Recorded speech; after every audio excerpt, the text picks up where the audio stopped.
Saya bingung dan benar-benar bingung untuk menentukan harus dari mana memulai pendapat berbeda ini. Sebab sejak menapakkan kaki sebagai hakim konstitusi di gedung mahkamah ini pada tanggal 11 April 2017 atau sekitar 6,5 tahun yang lalu, baru kali ini saya mengalami peristiwa aneh yang luar biasa dan dapat dikatakan jauh dari batas penalaran yang wajar. Mahkamah berubah pendirian dan sikapnya hanya dalam sekelebat.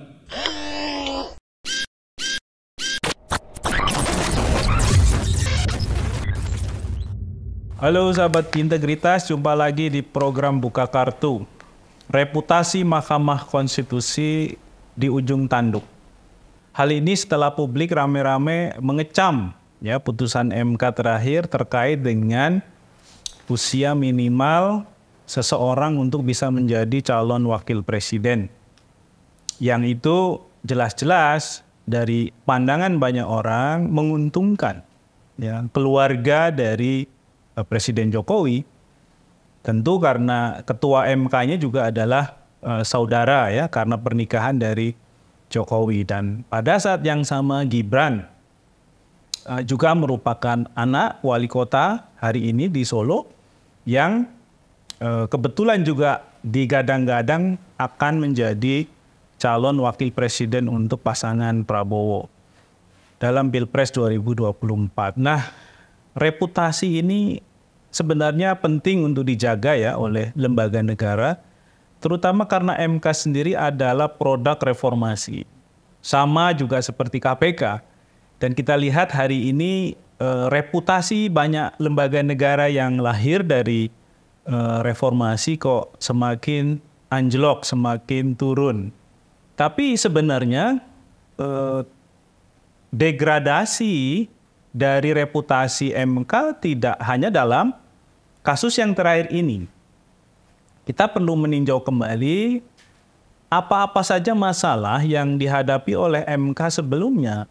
Yang ini kemudian juga memberikan ya sedikit demi sedikit celah ya yang ada di dalam organisasi MK sendiri untuk kemudian mengalami proses degradasi ya, penurunan dari reputasi, integritas dan lain-lain.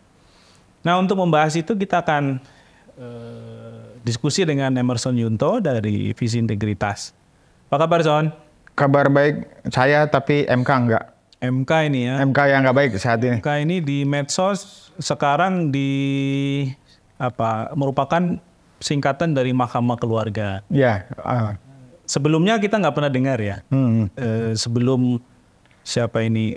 Jadi Anwar Usman sebagai ya, ada Mahkamah Keluarga, bahkan sebelumnya ada Mahkamah Kalkulator ya, hitung-hitungan. Oh iya, begitu. dulu pernah ya. Pernah ada Mahkamah Kalkulator. Son, ya.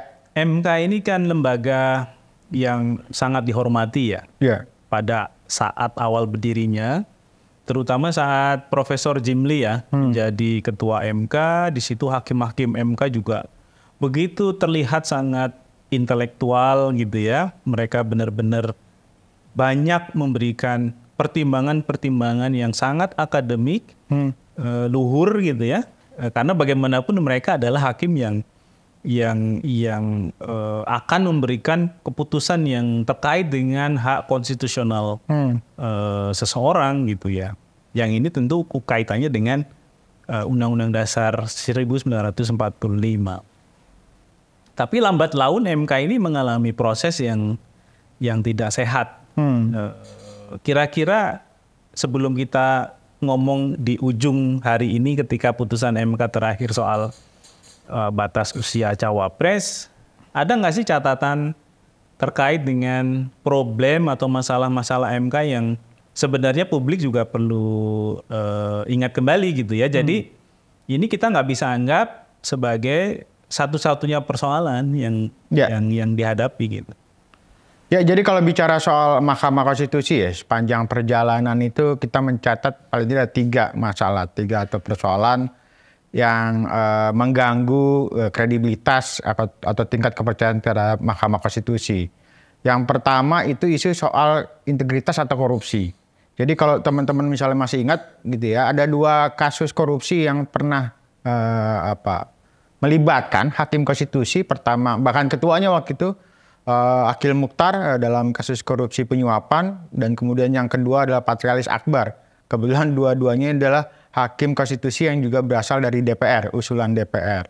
Nah, di luar kasus korupsi yang terkait dengan penyuapan gitu ya, ada isu juga, bukan isu ya, bahkan ini fakta ya, ada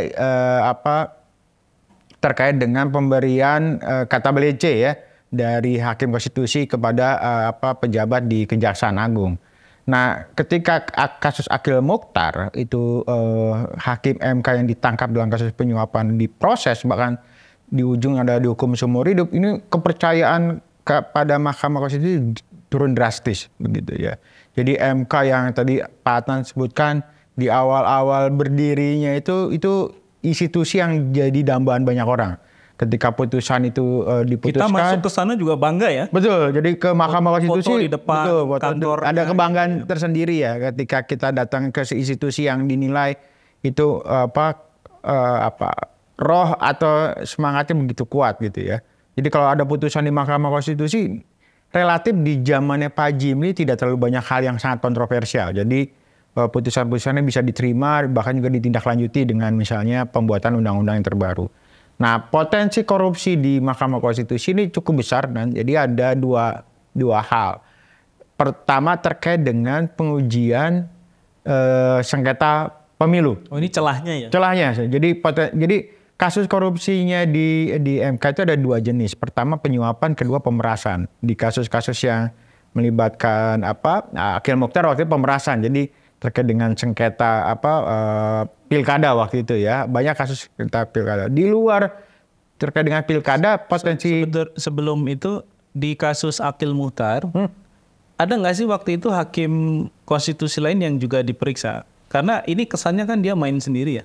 Iya, memang kalau diperiksa ada beberapa hakim ya, tapi dari fakta di persidangan dan sampai putusan akhir ya, yang inkrah itu hanya Akhil Mukhtar. Jadi dianggap dia hanya bermain sendiri. Jadi dengan kekuasaan dia sebagai ketua Mahkamah Konstitusi dan juga ketua majelis gitu ya, dia bisa tanda kutip mempermainkan ini dan misalnya mempengaruhi hakim-hakim yang lain untuk ikut misalnya keputusan yang sudah diatur oleh hakim konstitusi, dalam hal ini Akhil Mukhtar gitu. Jadi itu yang kemudian terjadi. Jadi Akhil Mukhtar kemarin banyak bermain di isu soal putusan sengketa pilkada terkait dengan pilkada. Berarti ini juga adalah titik rawan yang harus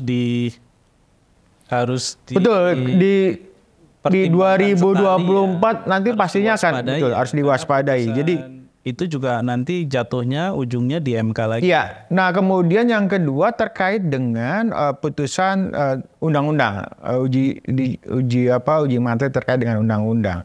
Nah, ini ada korbannya si Patrialis Akbar ya. Waktu itu Patrialis Akbar ada satu kasus yang terkait dengan uji materi undang-undang, dan itu kemudian juga bermain ya. Patrialis akhirnya dinyatakan terbukti bersalah dan dihukum setidaknya 7 tahun penjara waktu itu. Nah, di luar konteks korupsi ada isu yang lain, isu soal independensi hakim Mahkamah Konstitusi. Kita masih ingat misalnya di beberapa tahun lalu ada pergantian tiba-tiba hakim konstitusi yang berasal dari DPR. Jadi ada Aswanto, kalau kita masih ingat ya, Aswanto yang hakim konstitusi yang tiba-tiba tanda kutip ditarik gitu ya, kemudian diganti oleh hakim pilihan DPR karena alasannya adalah semasa Mahkamah Konstitusi di bawah hakim ada Aswanto itu dianggap tidak menguntungkan keberadaan DPR gitu ya. Sejumlah undang-undang yang diusung oleh DPR kemudian dikalahkan atau dipatahkan di Mahkamah Konstitusi. Nah, konflik kepentingan yang terakhir adalah isu soal konflik kepentingan. Konflik kepentingan ini kan terkait dengan ada tidaknya relasi gitu ya dengan antara pemeriksa dalam ini hakim konstitusi dengan pemohon itu, orang yang mengajukan permohonan. Nah, potensi konflik kepentingannya cukup kuat ketika Ketua Mahkamah Konstitusi Hakim Anwar Usman itu menikah dengan adiknya Pak Jokowi sebagai presiden. Jokowi sebagai presiden gitu ya. Nah ini kan dianggap ini potensinya. Karena memang nggak bisa dipisahkan Jokowi sebagai pribadi dan Jokowi sebagai presiden. Betul. Nah ini kan terkait dengan judicial review yang diajukan, di mana presiden dalam hal ini pemerintah itu adalah sebagai termohon begitu ya, terkait dengan undang-undang yang di judicial review. Nah sebenarnya mulai dari situ, dan ini kita bisa dibuktikan misalnya di beberapa kasus-kasus judicial review, misalnya paling telak Undang-Undang Cipta Kerja ya.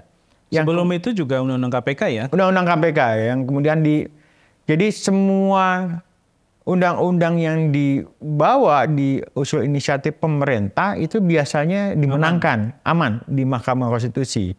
Nah ini yang kemudian membuat banyak pihak ya menilai konflik kepentingannya besar. Anwar Usman harusnya mundur ketika dia menikah dengan adik dari Pak Jokowi ya sebagai presiden. Nah terakhir yang baru saja diputuskan berkaitan dengan usia capres cawapres gitu ya, kemudian diputuskan 40 tahun minimal atau pernah menjabat sebagai kepala daerah. Nah, di mana letak konflik kepentingan? Sebenarnya kan teman-teman bisa lihat nih, ada beberapa pemohon. Yang salah satu pemohon yang dikabulkan adalah mahasiswa yang menyatakan bahwa dia mengidolakan Gibran sebagai wali kota.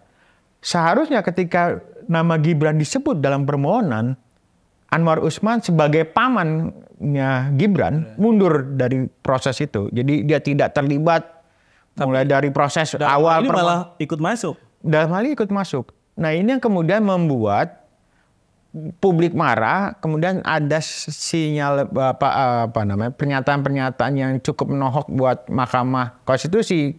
Jadi Mahkamah Konstitusi kemudian menjadi Mahkamah Keluarga. Nah ini kan seiring dengan waktu lembaga yang kita gadang-gadang itu kuat gitu ya, bagus, punya reputasi besar kan juga akhirnya celah-celahnya semakin terbuka untuk terjadinya abuse gitu ya. Emang nggak ada sistem ya di MK yang membuat hakim-hakim itu juga terkontrol gitu. Sehingga putusannya juga tidak nyeleneh dan mereka benar-benar bisa menjaga integritasnya ya. Namanya juga hakim konstitusi ya. Hakim yang akan memutuskan satu perkara yang ini terkait dengan Undang-Undang Dasar 1945 sebagai ruh dan jiwa bangsa ini gitu. Di Mahkamah Konstitusi setahu saya memang ada fungsi pengawasan ya. Ada bahkan majelis kehormatan hakim konstitusi di dalam Mahkamah Konstitusi. Menjadi persoalan adalah ini yang isunya kuat soal konflik kepentingan adalah ketua Mahkamah Konstitusi. Pertanyaannya adalah siapa yang berani memproses itu? Kemudian yang kedua, kalaupun diproses, majelis ini kan proses pemeriksaan lagi-lagi ujungnya adalah meminta masuk hasilnya disampaikan kepada ketua Mahkamah Konstitusi. Jadi nggak mungkin jeruk makan jeruk kan. Artinya muncul ya tadi seperti lingkaran setan gitu ya.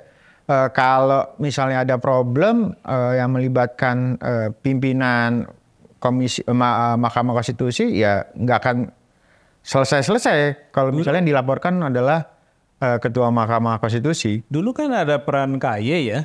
Ya, peran KY kemudian betul. Tapi peran KY kan dipangkas ya. Ada undang-undang terkait dengan pengawasan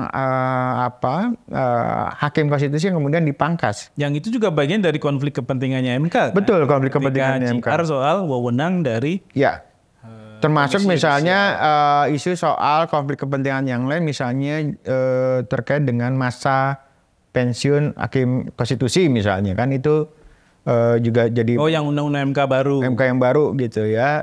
Saya nggak tahu kan ada tidaknya bergen gitu ya antara terkait dengan misalnya lahirnya undang-undang Mahkamah Konstitusi yang baru ya. Dengan saya nggak tahu apakah ada kasus-kasus yang dipertukarkan atau apa, tapi ini jadi banyak pertanyaan buat publik. Son, kalau MK-nya jadi begini, kan nasib masyarakat luas dipertaruhkan ya. Karena yang diuji itu kan kebijakan ya. Iya. Yang diuji itu kebijakan negara yang dianggap sewenang-wenang karena misalnya melanggar hak konstitusi orang. Nah, itu artinya MK itu memang benar-benar menjaga ruh dari konstitusi kita kan, Undang-Undang Dasar 1945 gitu. Nah, masih mungkin nggak sih MK diselamatkan dalam rentetan masalah yang dirimu tadi ceritakan sampai yang terakhir ini? Jadi kan kalau bicara soal ini ya, hakim konstitusi kan tanda kutip adalah semacam perwakilan 3 institusi, eksekutif, legislatif, yudikatif. Yudikatif di sini adalah Mahkamah Agung ya. Nah problemnya kalau mereka sendiri adalah pihak yang diuntungkan, mereka nggak juga akan ngambil tindakan apapun. Mungkin yang ekstrim seperti yang terjadi di kasus Aswanto ya, ketika ditarik oleh DPR, walaupun menurut kita ini menjadi kontroversial gitu ya, karena alasan-alasan putusan Aswanto dianggap tidak menguntungkan DPR. Nah sebenarnya upaya penyelamatannya ya lagi-lagi dalam konteks ini ada di DPR atau para pengusul tersebut. Mau nggak menarik misalnya mereka-mereka yang dianggap bermasalah, atau misalnya yang sisi yang lain bagaimana menjalankan fungsi pengawasan di internal tanpa melihat siapapun pelakunya, kalau indikasi kuat harus diproses gitu ya. Ini kan berarti ada 2 ya. Satu ngomong soal input ya. Input itu maksudnya calon hakim MK ini dari mana, mewakili siapa, dan bagaimana diseleksinya. Ini kan kita sama ya ketika kita ngomong soal pimpinan KPK, pimpinan atau anggota ombudsman dan lain-lain lah. Artinya di sini ada proses seleksi yang tidak firm gitu, sehingga yang dipertimbangkan lebih ke kepentingan politik masing-masing. Betul, jadi seolah-olah adalah yang juga dianggap keliru adalah hakim konstitusi itu adalah mewakili kepentingan si pengusul, misalnya dari pemerintah atau DPR ya. Jadi kalau misalnya kalau mekanismenya adalah mewakili, tanda kutip, bukan diusulkan, artinya kalau dia berseberangan dengan si pengusul, nah ini bisa ditarik tiba-tiba gitu. Jadi bukan karena masalah isu integritas dia diganti, tapi karena masalah-masalah soal ya tadi putusannya tidak menguntungkan misalnya dari pihak pengusul hakim tersebut gitu. Nah, itu yang pertama ya, soal seleksinya. Seleksinya di beberapa tempat selalu kontroversial. Jadi seringkali yang muncul kok nama-nama yang sebenarnya dari sisi integritas dan sebagainya, atau kompetensi kompetensi itu dianggap bermasalah gitu ya. Kita mungkin masih ingat misalnya itu mulai dari patrialis. Itu mungkin kebanyakan ya. Karena memang sudah diatur di undang-undang ya 9. Ya, maksudnya mencari orang hebat 9 orang itu kan susah ya. Mungkin tidak susah kalau dibuka sedemikian rupa ya prosesnya. Dan proses seleksi itu tidak mempertimbangkan aspek kepentingan masing-masing institusi ya. Tapi karena ada batasan-batasan dan juga persyaratan administrasi juga ya, yang itu membedakannya dengan misalnya jabatan-jabatan publik lain seperti ya tadi KPK dan lain sebagainya, sehingga mencari 9 orang itu kayaknya berat banget gitu. Nyari 3 aja mungkin susah tuh. Jadi kita berapa kali terlibat waktu masih di lembaga anti korupsi ya, dulu di LSM anti korupsi, ICW. Ini kan juga lembaga anti korupsi kita. Iya betul. Kita pencegahan kalau sekarang. Nah, di mencari 5 pimpinan KPK setengah mati ya. Ini apalagi tadi seperti Adnan bilang 9. Nah sebenarnya kan bisa dijembatani dengan proses seleksi yang transparan dan akuntabel. Di beberapa tempat ini nggak transparan dan tidak akuntabel. Tiba-tiba misalnya ada seleksi internal mengusung beberapa nama yang secara misalnya dari rekam jejak bermasalah. Akil Mukhtar dan kemudian Patrialis Akbar kan juga yang berasal dari politisi itu juga sebenarnya punya rekam jejak yang tidak terlalu bagus, tapi tetap diusung oleh parlemen gitu ya menjadi hakim konstitusi. Saya nggak tahu, di beberapa orang bilang ya ini kan apa ya, ucapan terima kasih lah dari DPR ke misalnya mantan koleganya, ya udah dipilih diusung yang itu. Mungkin MK itu agak mirip sebenarnya dengan Badan Pemeriksa Keuangan BPK yang itu sebenarnya pindahan orang-orang yang mungkin tidak punya kans politik atau tidak punya power lagi misalnya di parlemen, kemudian digeser ke tempat yang lain. Dan satu lagi, tadi kita ngomong soal seleksi, satu lagi sebenarnya soal desain check and balancesnya di MK ya. ini kan juga nggak terbangun nih. Karena beberapa kali ada masalah etik ya. Karena MK itu mestinya masalah etik itu super penting. Betul, harusnya zero toleran lah bahkan terhadap setiap pelanggaran etik. Kalau ada misalnya pelanggaran etik, bukan hanya zero, minus. Lebih jauh lagi dari zero kan.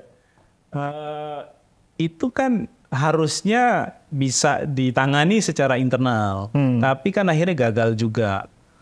Berarti ada desain yang secara kelembagaan juga harus diperbaiki dong.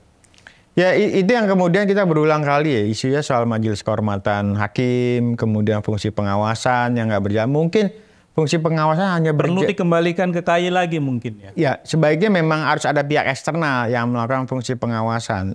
Yang kita lihat di Mahkamah Konstitusi mungkin ya, karena juga isunya tidak terlalu banyak terdengar di publik, fungsi pengawasan hanya efektif untuk misalnya level pegawai di bawah hakim konstitusi. Tapi ketika melibatkan hakim konstitusi, yang kita coba cermati itu kasusnya tidak transparan dan juga tidak akuntabel. Di beberapa misalnya kasus yang kata Belince ya, yang melibatkan hakim diduga melibatkan hakim Arif gitu ya, itu kan jelas dia terbukti gitu ya melakukan tindakan yang dianggap misalnya mencederai harkat dan martabat sebagai hakim konstitusi, tapi hanya sanksi yang administratif yang diberikan. Sama mungkin satu lagi, selain fungsi pengawasan hakim konstitusinya ditarik lagi keluar, dan di sana KY punya fungsi yang seperti dulu, mungkin itu akan jauh lebih menguntungkan MK ya. Dan satu lagi, kalau kita ngomong soal pelanggaran etik ya. Pelanggaran etik ini hanya bisa ditangani kan ketika yang memproses itu independen. Kalau yang memproses itu posisinya di bawah ketua MK atau takut dengan hakim MK, ya bagaimana mau periksa? Ya. Jadi ada isu ewu pakewu, kemudian tidak objektif. Majelis kehormatannya gitu ya, itu meskipun ad hoc, tapi dia itu lebih banyak mewakili kepentingan masyarakat yang dari sisi personilnya itu artinya dia harus lebih banyak dari kalangan eksternal daripada misalnya yang orang dalam gitu. Ya idealnya begitu Nan. Cuman kan lagi-lagi untuk mekanisme majelis kehormatan hakim, aturan main dan sebagainya kan diatur nanti oleh putusan Ketua Mahkamah Konstitusi. Problemnya adalah Ketua Mahkamah Konstitusi sekarang yang saat ini sedang disorot. Paling kuat isi soal konflik kepentingan. Apa ya dia mau melakukan perubahan itu gitu ya. Jadi memang perlu ada kekuatan besar desakan dari banyak pihak gitu ya. Termasuk juga dari Hakim Konstitusi sendiri bahwa untuk menyelamatkan citra Mahkamah Konstitusi, menjaga kehormatan para Hakim Konstitusi, sebaiknya memang perlu dirombak, diperbaiki lagi tentang misalnya Majelis Kehormatan Hakim Konstitusi ya. Jadi itu yang kemudian paling tidak jalan tengah ya, sebelum misalnya kita lari ke kembalikan fungsi pengawasan ke eksternal dalam Komisi Yudisial, kan itu harus merubah undang-undang. Nah, problemnya adalah apakah kegerahan itu hanya muncul cuma 1-2 orang yang kemudian kemarin dissenting opinion, atau ini juga didasari oleh kegerahan semua hakim di Mahkamah Konstitusi kecuali Ketua Mahkamah Konstitusi yang kita tahu gitu, yang diduga atau disebut-sebut punya potensi konflik kepentingan. Ya ini PR-nya Presiden ke depan dan DPR ke depan ya. Perlu dicatat bahwa negosiasi politik yang itu pragmatis ternyata pada akhirnya merusak reputasi lembaga-lembaga yang sebenarnya sudah punya nama baik yang kuat. Menjalankan fungsi sebagai lembaga yang juga memenuhi aspirasi dan kepentingan masyarakat luas. Nah ini catatan ya buat kita sebagai pemilih, nanti juga anggota DPR terpilih, dan presiden tentu saja, karena mereka yang akan mengambil keputusan lebih banyak ke depan. Kompromi politik memang tidak bisa dihindari, akan tetapi akan berbahaya apabila kemudian tidak ada mekanisme check and balances. Kita sekarang dihadapkan pada semakin rusaknya ya tatanan negara kita. Ya, soal MK-nya begitu, KPK-nya begitu gitu ya. Ini negara mau dibawa kemana sebenarnya? Jadi kalau dari titik ini sebenarnya bisa dikatakan saat ini Mahkamah Konstitusi butuh penyelamatan. SOS lah dalam posisi yang sekarang butuh penyelamatan. Kemudian yang juga perlu harus diingat bahwa Mahkamah Konstitusi ini harusnya penjaga demokrasi, bukan penjaga oligarki gitu ya. Jadi ini yang kemudian harus mengembalikan marwah Mahkamah Konstitusi ini kemudian jadi kebutuhan sekarang mendesak. Karena kalau tidak dilakukan proses-proses pembenahan, ini tingkat kepercayaan publik terhadap Mahkamah Konstitusi pasti akan terpuruk. Belum lagi misalnya ini baru bicara soal undang-undang pemilu, batasan soal usia capres cawapres. Belum lagi ke depan di 2024 kita akan menghadapi nanti perselisihan hasil pilpres gitu, yang kemudian kalau misalnya ponakannya maju sebagai cawapres, ini potensi konflik kepentingan pasti akan sangat tinggi. Oke, thank you Son. Tadi poin menariknya Mahkamah Konstitusi adalah penjaga konstitusi dan demokrasi, bukan pengaman oligarki. Kita jumpa lagi di program Buka Kartu selanjutnya. Sampai jumpa.